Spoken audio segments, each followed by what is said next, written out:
সালাম আলাইকুম। চায়না সফর থেকে বাংলাদেশ কি পেল? আপনার মতামত জানতে চাচ্ছি।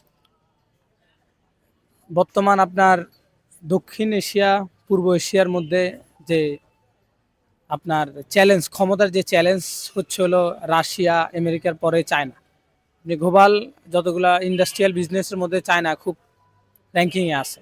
আর বাংলাদেশ এশিয়ার এই অঞ্চলটাতে ভারতের যে আধিপত্যবাদ তার একটা চ্যালেঞ্জিং এর জায়গা চায়না। বাংলাদেশ সরকার এই মুহূর্তে যে চায়নার যে সফর, বাংলাদেশ বিএনপি তথা বিএনপি সরকার এটাকে সময় উপযোগী সঠিক সিদ্ধান্ত বলেই তাদের অ্যাক্টিভিস্ট বলেন, তাদের রাজনীতিবিদ যা দাবি করতেছে।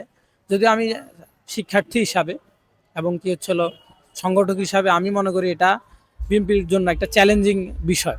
আর একটা হচ্ছে হলো বিএনপির জন্য সিদ্ধান্তের একটা গুড বিষয়, ভালো দিক। একটা ছিল ব্যর্থ দিক। ব্যর্থ দিক এই জায়গায় যদি আপনার তারেক রহমানের সরকার চায়নায় গিয়ে যে চুক্তিটা, তিস্তা চুক্তি, করিডোর, এগুলো যে বাস্তবায়ন করতে পারে এবং কি হচ্ছিল বাংলাদেশের বিভিন্ন শিপ ইয়ার্ড, ইন্ডাস্ট্রিয়াল অঞ্চলগুলোকে চায়নার মাধ্যমে উন্নয়ন করতে পারে, তাহলে এটার একটা সফলতা আসবে এবং কি রাজনীতির দাঁত ভাঙা জবাব হবে ভারতের যে দিল্লিতে। কিন্তু সে জায়গায় আমি যতটুকু অনুধাবন করেছি, বিএনপি সরকার সে জায়গায় ব্যর্থ। যে তিস্তা চুক্তি নিয়ে তারা এখনো ক্লিয়ার পরিষ্কার কোনো বক্তব্য দেয় নাই।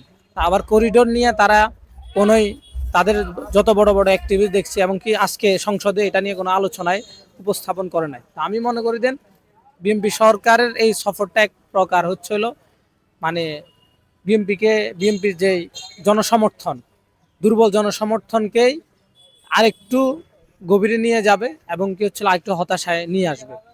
আর যদি বিএনপি সরকার যদি এটা বাস্তবায়ন করতে পারে, তাহলে বিএনপি আগামীতে 20 কোটি জনগণের প্রতিনিধিত্বের জায়গা আরো উঁচু করে চলে আসবে। আপনি দেখেন দেন গত জুনে, যে জুলাইতে হচ্ছিল ফ্যাসিবাদ বিরোধী আন্দোলনে হাসিনা কিন্তু চীনের সাথেই বৈঠকে ছিল। এমনকি মাত্র 1.5 বছরের 2 মাসের বা তারই কম সময় হাসিনার পতন হয়েছে।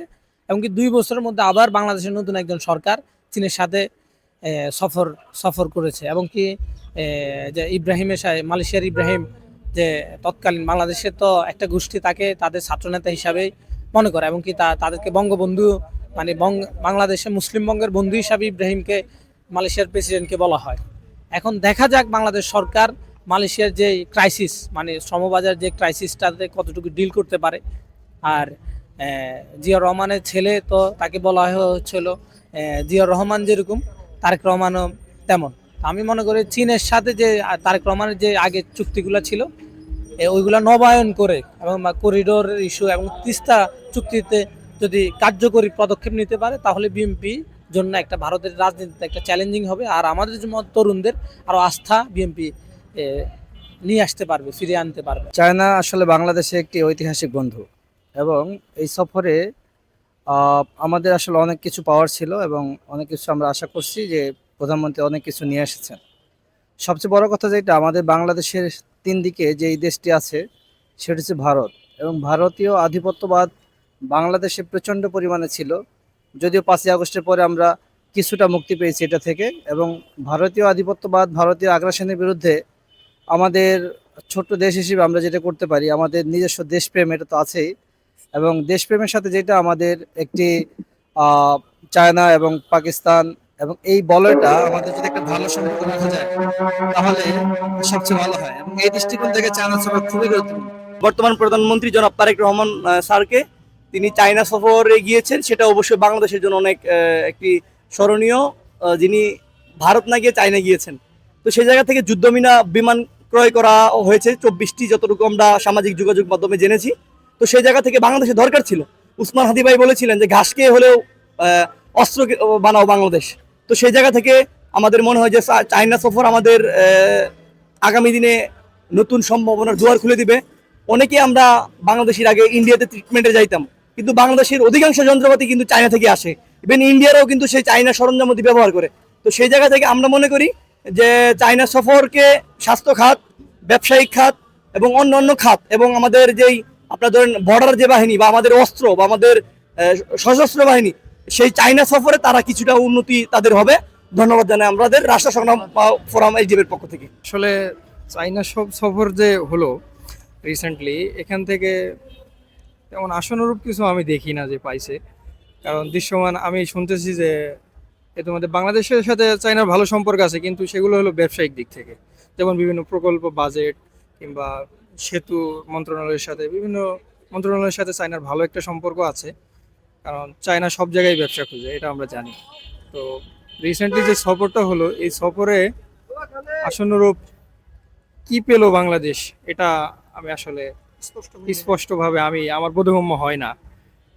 কারণ এই বিষয়ে তো রাষ্ট্রের পক্ষ থেকেও তো তেমন কোনো বিবৃতি আমরা দেখি নাই। গুঞ্জন উঠছে যে সরকারের যে সফরটা ছিল, এই সফরটা তো আসলে সফল হয় নাই, বিফলে গেছে। তো এই প্রেক্ষাপট থেকে আমি বলতে চাই যে তেমন কিছু মনে হয় আশানুরূপ আমরা পাই নাই। আপনার কি মনে হয় যে রাষ্ট্রীয় পক্ষে সেইভাবে মানে আলোচনায় নিয়ে আসলে বা সংসদে এটা বিষয়ে আলোচনা করলে মানুষেরও ক্লিয়ার হতো, এরকম কিছু বলতে হচ্ছে? হ্যাঁ, অবশ্যই। এটা তো যে কোনো একটা বিষয়ে তো সংসদে আলোচনা হতেই পারে, এটাই স্বাভাবিক। কারণ আলোচনার মাধ্যমে তো সমাধানটা খুঁজে বের করা হয়। আলোচনায় যদি না থাকে, সেখানে সমাধানটা কোথায় পাবে? তো আমি মনে করি যে এরকম বিষয়গুলো সংসদে আলোচনা করা উচিত, এবং কি কারণে এটা সফল হয় নাই এটা খুঁজে বের করা উচিত। এবং ভবিষ্যতে যে কোনো একটা সফর তো আর এমনি এমনি হয় না।